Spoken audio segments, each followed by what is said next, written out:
आचार्य चाणक्य ने अपनी नीति शास्त्र में बहुत सी ऐसी बातों का जिक्र किया है जो व्यक्ति के जीवन में बहुत काम आती है। जीवन में सफलता पाने के लिए या फिर पति पत्नी के रिश्तों में मिठास बनाए रखने के लिए इन नीतियों का पालन किया जा सकता है। चाणक्य नीति में धन कमाने से लेकर गरीबी दूर करने तक के लिए कई उल्लेख किए गए हैं। इसी तरह चाणक्य ने अपनी नीति शास्त्र में बताया कि व्यक्ति के अंदर किन गुणों के होने से वो अमीर बन सकता है। जिन लोगों में ये गुण होते हैं वो आज नहीं तो कल अवश्य अमीरों की गिनती में शामिल होंगे और दुनिया में खूब नाम कमाएंगे। चाणक्य कहते हैं कि प्रकृति ने हमारे शरीर को 5 तत्वों से बनाया है, लेकिन कलयुग के इंसान ने इसमें एक तत्व और अधिक कर दिया है, वो है पैसा। पैसों से सब चीज़ें नहीं खरीदी जा सकती, लेकिन पैसों से बहुत कुछ खरीदा जा सकता है। आज के समय में पैसा कमाना जितना मुश्किल नहीं है, उससे भी ज़्यादा मुश्किल पैसों को संभाल कर रखना। इस दुनिया में बहुत लोग ऐसे होते हैं जिनके पास कुछ पैसा क्या आ जाता है वो घमंड में आ जाते हैं। वो लोग पैसों के नियम को नहीं जानते। आपने ध्यान दिया होगा कि सरस्वती माँ की तस्वीर हमेशा बैठी हुई होती है और लक्ष्मी माँ की तस्वीर सीधी रहती है। सरस्वती माँ कहती है कि मैं जल्दी आऊँगी नहीं, और यदि मैं आ गई तो मैं वापस नहीं जाऊँगी, क्योंकि ज्ञान इतनी आसानी से अर्जित नहीं किया जा सकता। और यदि हमने एक बार किसी ज्ञान को अर्जित कर लिया तो वो ज्ञान हमसे कोई छीन नहीं सकता। लेकिन लक्ष्मी का ये नियम होता है, वो जल्दी से आ भी जाती है और जल्दी चली भी जाती है। यदि किसी इंसान को सही तरीके से रखना नहीं आया तो बहुत जल्दी उस घर से निकल जाती है। आज की इस कहानी के अंदर मैं आप लोगों को 6 ऐसे खर्च बताऊंगी जिसे आपको आज और अभी से बंद कर देना चाहिए, तो ही आप पैसों के सही नियम को समझ पाएंगे। आप कितना कमाते हैं ये ज़रूरी नहीं है, आप जितना भी कमाते हैं उसमें आप कितना खर्च करते हैं, इन 6 जगह पर उनको कम कर दो। धीरे धीरे आपके घर में धन रुकना शुरू हो जाएगा। आपको खुद को लगेगा कि सच में हमारा पैसा रुकना शुरू हो गया है। और अमीर बनने का सबसे पहला रास्ता यही होता है कि अपने खर्च को कम कर दो और ज़्यादा पैसा कमाने का तरीका ढूंढो। तो चलिए जानते हैं वो कौन से 6 चीज़ें हैं जहां हमें पैसा नहीं खर्च करना चाहिए। और वीडियो को शुरू करने से पहले हमारी वीडियो को लाइक करके चैनल को सब्सक्राइब कर दें और कमेंट में ये ज़रूर बताएं कि आप वीडियो कहाँ से देख रहे हैं। सबसे पहला खर्च है दिखावे का खर्च। आपके अगल बगल में किसी ने महंगी कार ले ली और अब आपके मन में जलन होने लगी कि मुझे भी जल्दी से कार लेनी है, और यही दिखावे का खर्चा आपको पूरी उम्र गरीब बना कर रखता है। दोस्तों, हम में से ऐसे बहुत से लोग हैं जो सिर्फ दिखावे के चक्कर में ही बहुत सारा ऐसा सामान उठा लेते हैं जैसे कि दूसरों के सामने वो अपना रुतबा अधिक हो सके। कार ले लेना, महंगे जेवर ले लेना, महंगे मोबाइल ले लेना, या फिर किसी कोई ऐसी चीज़ महंगी लेना जिसकी हमारी ज़िंदगी में हमें ज़रूरत ही नहीं होती। और जब उन्हें कोई समझाता है तो कहते हैं कि किसी से कम है क्या हम लोग। ये नहीं समझते हैं कि इससे हमारा सिर्फ नुकसान होता है, ना कि कोई फ़ायदा। यदि आपको सच में अमीरों के रास्ते पर चलना है तो ये सारे खर्चे सबसे पहले आपको बंद करना होगा और वही पैसा कहीं इन्वेस्ट करना सीखना होगा। मैं ये नहीं कहती कि आप अपने शौक़ पूरा ना करें। मेरे कहने का मतलब ये है कि किसी चीज़ को आपकी अगर ज़रूरत नहीं है, मेरे कहने का मतलब ये है कि किसी चीज़ की आपको अगर ज़रूरत नहीं है, बस आप वही लो, किसी को देखकर कोई सामान बिल्कुल ना ले। दूसरी बात है कंपनियों की स्कीम से दूर रहना। अपने सामान की बिक्री अधिक करने के लिए अलग अलग ब्रांड की जो कंपनियां होती हैं वो लुभाने की एक स्कीम लाती हैं, लेकिन ये उनकी मार्केटिंग करने की रणनीति है जो हम लोग समझ नहीं पाते। और बहुत सारे लोग अलग अलग स्कीम के चक्कर में आकर वो चीज़ भी खरीद लेते हैं जिसकी उन्हें ज़रूरत भी नहीं होती। यदि हम मार्केट में जाते हैं तो हमें पता चलता है कि 50% डिस्काउंट के अंदर वॉच मिल रही है, बल्कि हमारे घर में तो 2-4 वॉच रखी हुई है, लेकिन फिर भी हम उस वॉच को खरीद लेते हैं। हम लोग ये नहीं समझते कि ये सब मार्केटिंग करने की रणनीति है। इससे हमें फ़ायदा नहीं होता बल्कि कंपनी को ही फ़ायदा होता है। इसलिए ऐसे शौक कभी ना पालें, क्योंकि यही गरीब होने का सबसे महत्वपूर्ण कारण भी होता है। क्योंकि जिस चीज़ की हमें ज़रूरत भी नहीं है और उसी चीज़ में हम लक्ष्मी को खर्च कर देते हैं, तो उससे हमारे घर की लक्ष्मी नाराज़ हो जाती है और फिर धीरे धीरे हमारे घर से निकलने लगती है। तीसरा खर्च है कर्ज।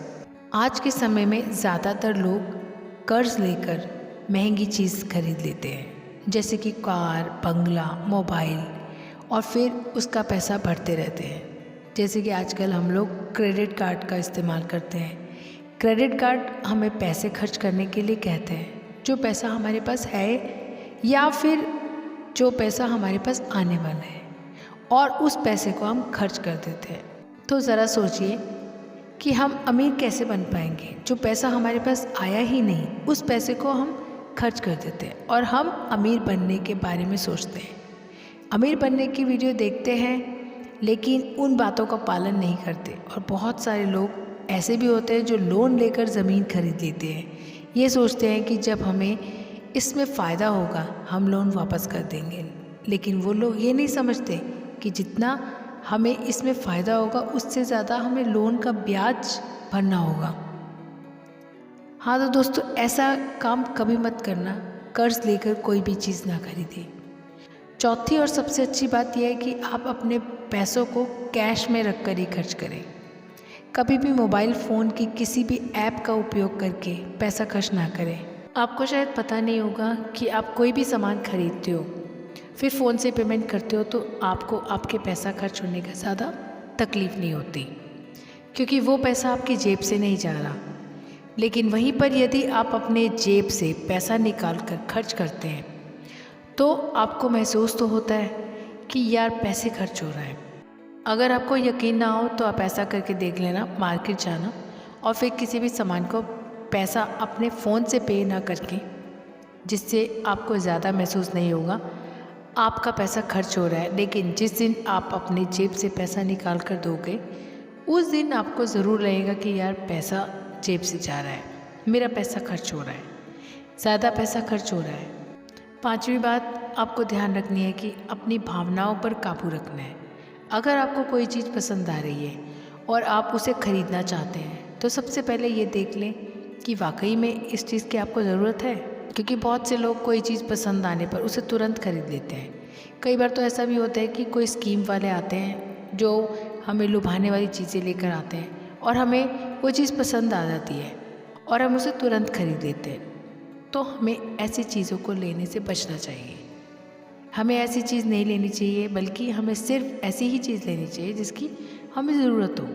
छठी और आखिरी बात ये कि कभी भी कोई भी शौक़ ना पाए। आपको शायद पता होगा इस बात का कि हमारी दुनिया में महंगाई का सबसे महत्वपूर्ण कारण है शौक़। आज के समय में नॉर्मल 10,000 का फ़ोन आ रहा है, वहीं पर 2 लाख का भी फ़ोन आ रहा है। दोनों में फ़र्क इतना है कि किसी को 10,000 का फ़ोन रखने का शौक़ है और किसी को 2 लाख का फ़ोन रखने का शौक़ है।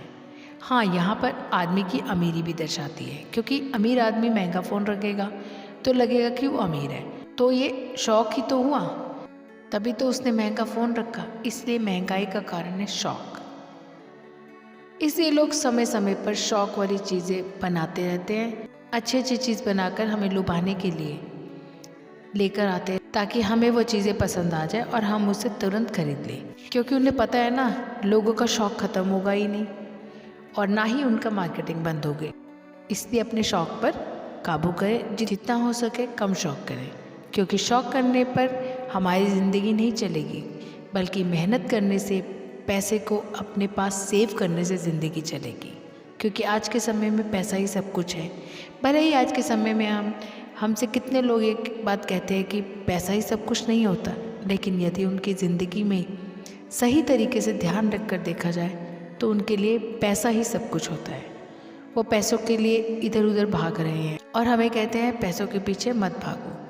तो दोस्तों, इस वीडियो में चाणक्य ने कुछ फिजूल खर्च बताने की कोशिश की, ताकि उन खर्चों को आपको कंट्रोल में करना चाहिए, ताकि आपके पैसे बचें और ज़रूरत के समय वो पैसा आपके काम आ सके। और ये पैसा जब ज़रूरत के समय हमारे काम आता है तो हमारे दिल को जो शांति मिलती है वो सच में बहुत ही अद्भुत शांति होती है। दोस्तों, आइए अब इसे इस कहानी के माध्यम से समझते हैं। एक बार की बात है, एक गांव में दो औरतें रहती थी। एक के पास एक भैंस थी और एक के पास बकरी थी। जिसके पास भैंस थी वो औरत सही तरीके से किसी भी चीज़ को संभाल कर नहीं रखती थी। उसकी भैंस दूध भी देती थी, लेकिन उसने दूध की कीमत नहीं जानी और वो दूध घर पे बिल्ली को पिला देती थी और उस दूध को ऐसे ही खर्च कर देती थी। दूध को सही तरीके से उपयोग में कैसे लिया जाता है वो औरत नहीं जानती थी। जिसके पास बकरी थी वो दूध की कीमत जानती थी और वो दूध की एक एक बूंद को बचा कर रखती थी और उसे दही जमाकर घी निकाल लेती थी। धीरे धीरे वो बहुत सारा घी इकट्ठा कर लिया। जब जिसके पास भैंस थी उसने दूध की अहमियत कभी नहीं जानी थी। उसने कभी भी दूध से घी निकालने के बारे में सोचा ही नहीं। फिर एक दिन उसके घर में कुछ मेहमान आ जाते हैं। मेहमानों को तो रूखी रोटी खिलाई नहीं जा सकती, ये तो हम सभी जानते हैं। इसलिए वो औरत जो है दूसरी औरत के पास, जिसके पास बकरी थी, उसके पास घी लेने गई कि एक पाँव घी दे दो। उसने एक पाँव घी वहाँ से ले आती है। वो औरत ये कहकर घी लाती है कि मैं जल्दी अपनी भैंस का दूध निकाल कर घी निकालूंगी और मैं तुम्हें वापस कर दूँगी। बकरी रखने वाली औरत उसको उधार के तौर पर घी दे देती है और फिर वो औरत अपने मेहमानों को खाना खिला देती है और उसके बाद बहुत दिन निकल जाते हैं, लेकिन वो भैंस रखने वाली औरत उसको घी वापस नहीं करती। ये एक दिन फिर बकरी रखने वाली औरत भैंस रखने वाली औरत के पास जाती है और कहती है कि मैं तुम्हें घी दिया था, मुझे मेरा घी वापस कर दो। ये सुनकर वो औरत कहती है, कौन सा घी, कैसा घी, मुझे घी कैसे दे सकती हो, मेरे पास तो भैंस है, तेरे पास तो बकरी है और मैं भला तुझसे घी उधार क्यों मांगूंगी, मेरे पास तो इतनी भैंस है, उसका तो बहुत ज़्यादा दूध होता है, मैं तो खुद ही इसको घी निकाल लेती हूँ, मैं भला तुझसे घी क्यों उधार लूँगी। ये कहकर वो देने से मना कर देती है और फिर वो बकरी रखने वाली औरत वापस चली जाती है, क्योंकि उसको पता होता है कि कोई भी मेरी बात का विश्वास नहीं करेगा, क्योंकि उसके पास तो भैंस है लेकिन मेरे पास बकरी है। उसने कई लोगों से बोला पर इस बात को कोई भी मानने को तैयार नहीं था, क्योंकि सबका जवाब एक सा था कि भला भैंस रखने वाला इंसान बकरी रखने वाले से घी उधार क्यों लेगा। ये बात कोई भी मानने को तैयार नहीं था। उसी गांव के बाहर एक गुरु रहते थे और फिर वो बकरी रखने वाली औरत उस गुरु के पास गई और उन्हें अपनी सारी समस्याएं बताई। उसके बाद उस गुरु ने भैंस रखने वाली औरत को बुलवाया और फिर वो औरत भी उस गुरु के पास पहुंच जाती। वो भी अपनी बातें बताते हुए कहती है कि गुरुदेव ये झूठ बोल रही है, मेरे पास तो भैंस है, भला मैं इससे घी क्यों लूँगी। अब उस गुरु को इसका फैसला करना था कि क्या सच में भैंस रखने वाली औरत बकरी रखने वाली औरत घी उधार लिया है या नहीं, क्योंकि बकरी का दूध तो बहुत कम होता है और भैंस का दूध तो बहुत ज़्यादा होता है। तो क्या ज़रूरत होगी कि एक भैंस वाली ने बकरी वाली से घी उधार लेना हुआ। अब गुरु बहुत देर सोचते रहे और उसके बाद दोनों औरतों को अपने पास बुलाकर एक एक लोटा पानी देते हुए कहते हैं कि ये पानी लेकर जाओ, दोनों ही अच्छे से हाथ पैर धोकर आओ। अब एक लोटा पानी देकर भैंस रखने वाली औरत कहती है, गुरुदेव सिर्फ एक लोटा पानी से हाथ पैर कैसे धो सकते हैं। लेकिन बकरी रखने वाली औरत उस लोटे को लेकर चली जाती है और वो अच्छे से अपने हाथ पैर धोती है और उसके बाद भी उस लोटे के अंदर कुछ पानी बचा होता है और वापस गुरु के पास आ जाती है। लेकिन वो भैंस रखने वाली औरत लोटा लेकर वापस आ जाती है और उसने तो सिर्फ अपना हाथ धोया, तो उस लोटे को खाली करके वापस ले आती है। जैसे ही वो वापस लाकर दोनों लोटा रखते हैं तभी वो गुरु कहते हैं, भैंस रखने वाली औरत ने बकरी रखने वाली औरत से घी लिया था, उसे घी वापस करना चाहिए। अब जो है गांव के लोग जो पास बैठे हुए थे उन्होंने कहा, गुरुदेव इससे कैसे साबित हो सकता है कि भैंस रखने वाली औरत ने बकरी रखने वाली औरत से घी उतार लिया। उसके बाद वो गुरु कहते हैं, ज़रा इन लोटों पर ध्यान दो, इस औरत ने लोटे में इतना पानी बचा भी लिया और हाथ पैर मुंह भी धो लिया, किसी भी चीज़ की अहमियत को समझा, और दूसरी औरत ने सिर्फ मुंह धोकर लोटे को सारा पानी ख़त्म कर दिया, क्योंकि उसको इस पानी की कीमत नहीं पता। जिस चीज़ की हमको कोई कदर नहीं होती वो भले ही हमारे पास कितने भी हो नष्ट हो जाती है, वो ख़त्म हो जाती है। और यदि हमारे पास कोई भी चीज़ कम है और यदि हम उसको सही तरीके से इस्तेमाल कर लेते हैं और उसकी कीमत को जानते हैं तो ज़रूर उससे हमें फ़ायदा ले सकते हैं। जैसे कि बकरी रखने वाली औरत ने दूध बचाकर उससे मक्खन निकाला और भैंस रखने वाली औरत को दूध की कदर नहीं थी, इसलिए इतना दूध होने के बावजूद भी उसके घर के मेहमानों के लिए घी नहीं था। ये बात सत्य है। उसके बाद भैंस रखने वाली औरत उस गुरु के चरणों में गिर जाती है और कहती है महाराज मुझे क्षमा करो, मैं अभी घर जाकर उसको घी वापस कर दूंगी। उसके बाद वो गुरु कहते हैं कि बूंद बूंद से सागर भरता है। हमारे पूर्वजों ने ये कहावत यूं ही नहीं बनाई। हमारी छोटी छोटी बचत हमारे भविष्य में एक महत्वपूर्ण लाभ बनकर हमें मिलती है। और ये बात बहुत ही कम लोग जान पाते हैं कि यही बात हमारे घर में लक्ष्मी पर लागू होता है। यदि हम लक्ष्मी को बचाएंगे तो वो लक्ष्मी हमें भविष्य में अधिक लाभ बनकर मिलेगी। तो दोस्तों, उम्मीद करती हूँ ये कहानी आपको समझ में आई होगी, और अगर अच्छी लगी हो तो वीडियो को लाइक और अपने दोस्तों के साथ शेयर ज़रूर करना और हमारे चैनल को सब्सक्राइब ज़रूर करना। और मैं हमेशा कहती हूँ अपने माता पिता को प्रेम, प्यार, सम्मान ज़रूर दिया करें। माता पिता जैसे इस पृथ्वी पर कुछ नहीं है। जय श्री राम।